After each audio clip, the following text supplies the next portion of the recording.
Halo, selamat sore pemirsa. Apa kabar? Semoga sehat-sehat selalu dan tambah bahagia ya.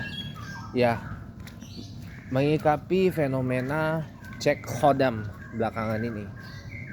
Pertama kita harus ngerti dulu khodam itu artinya apa. Ya, kalau secara umum khodam itu artinya pendamping. Ya, pendamping. Siapa yang mendampingi kita? Tapi kalau secara terminologi yang lain ya, khodam itu artinya pendamping kita yang astral, yang goib gitu. Nah, makanya berkaitan dengan masalah fenomena cek khodam belakangan ini, kalau saya sih berpikir ya ini saya secara subjektif ya akan menyatakan yaitu sih sah-sah saja. Karena memang mayoritas masyarakat di Indonesia ini memang ada pesawat tuh, makanya saya agak tadi ngos ke atas itu ada pesawat lewat.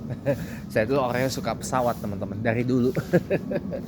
Iya, lanjut ya. Jadi apa kalau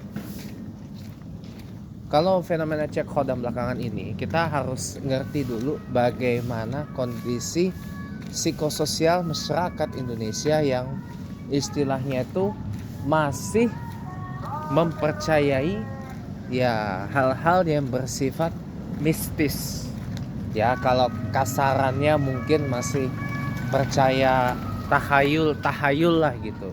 Masih percaya tahayul lah gitu ya. Masih percaya hal-hal yang berada di luar nalar gitu loh. Ya jujur saya pun percaya gitu loh. Saya pun adalah orang yang masih percaya kepada hal-hal yang seperti itu, hal-hal tahyul tadi gitu loh. Tapi kan bukan berarti saya percaya kepada hal-hal yang bersifat tahayul itu lantas saya jadikan acuan sepenuhnya. Ya batal lah keislaman saya, ya batal ke ketauhidan saya.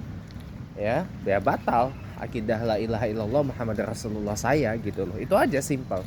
Nah, jadi cek khodam itu pemirsa ya, kita kalau saya mengajak Anda memandang dari sudut pandang yang lain ya, itu hal biasa teman-teman, hal biasa.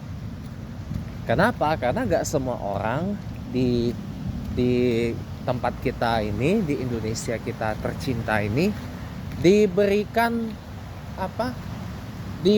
bukan karomah sih ya. Ya lebih di tempatnya tuh diberikan kebisaan. Ya karomah bisa juga sih. Diberikan karomah oleh Allah untuk melihat sesuatu yang kita gak bisa ngelihat.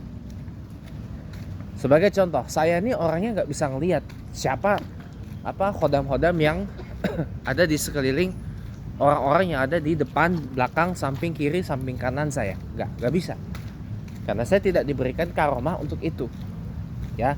Tetapi hanya orang-orang tertentu saja yang Allah berikan karomah untuk bisa melihat perkara-perkara yang sifatnya itu batiniyah atau sifatnya gaib itu loh.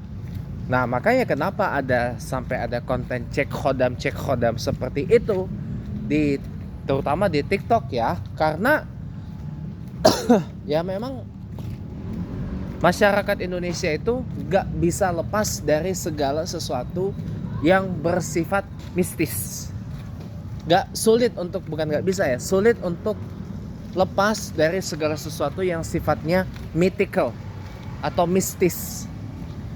Ya, sulit untuk lepas dari segala sesuatu yang gaib. Karena seperti yang teman Facebook saya bilang, bahwa memang sudah sedari dulu masyarakat Indonesia ini sudah terbiasa hidup berdampingan dengan entitas gaib. Gitu loh. Ada yang percaya sepenuhnya kepada entitas yang gaib itu, ada yang setengah percaya, ada yang bahkan gak percaya sama sekali ada. Tapi kalau saya orangnya sangat percaya dengan yang entitas gaib itu. Sangat percaya bukan dalam artian percaya sepenuhnya. Maksudnya gini ya. Maksudnya begini, kalau kita percaya kepada hal-hal yang gaib selama masih itu berada dalam koridor tuntunan yang ada di dalam surah Al-Baqarah ayat 3 di Al-Quran.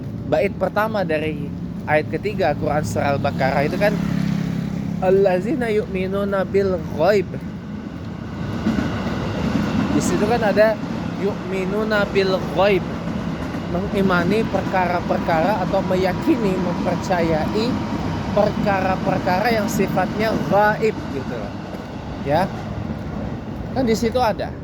Nah, saya mengamalkan itu dan saya mengimani itu. Nah, orang mau cek khodam saya, misalkan khodam saya misalkan James Windsor. Khodamnya apa ini? Kanan kiri saya. Oh, ya sudah, memang saya meyakini dan saya percaya dan memang itu khodamnya. Karena saya juga mempelajari hal-hal yang seperti itu.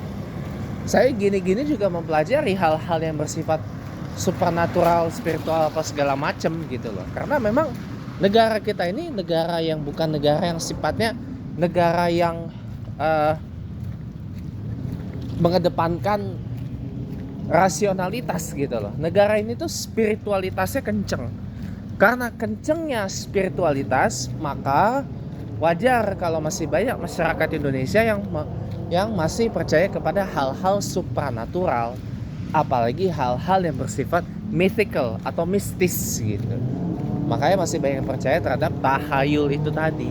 Nah, kalau saya tuh orangnya memilih sekedar percaya kepada perkara yang gaib, ya, tapi tidak menggugurkan kepercayaan saya, akidah saya dengan agama yang saya anut.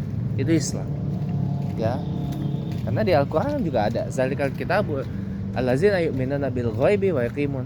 Ya, sampai situ aja. Allazina yu'minuna bil ghaib. Kalau lengkapnya ditambah lagi wa yaqimunas shalah wa mimma razaqnahum yunfiqun. Itu bait berikutnya. Tapi di bait pertama dari ayat itu adalah allazina yu'minuna bil ghaib. Nah, itu. Jadi mengimani perkara-perkara yang gaib. Gitu. Ya. Jadi makanya tidak harus semua yang terlihat itu, buat saya pribadi ya, tidak harus semua yang terlihat itu adalah perkara yang gaib. Enggak, gitu loh. Tidak harus semua yang terlihat itu adalah perkara yang gaib, enggak. Tapi perkara yang tidak harus semua yang terlihat itu ada kita percaya, enggak juga teman-teman. Perkara gaib pun juga kita harus percaya kalau kita memegang apa yang ada di dalam Al-Quran surah Al-Baqarah ayat ketiga itu. Percayalah. Nah, maka daripada itu para pemirsa, ini pandangan pribadi saya sekali lagi ya. Masalah cek khodam itu biasa menurut saya.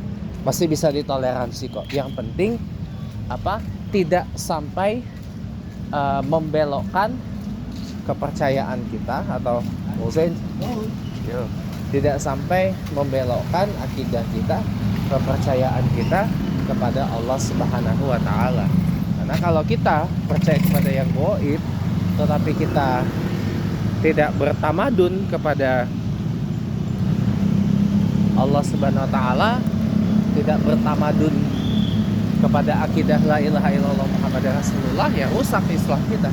Simple, sederhana gitu loh.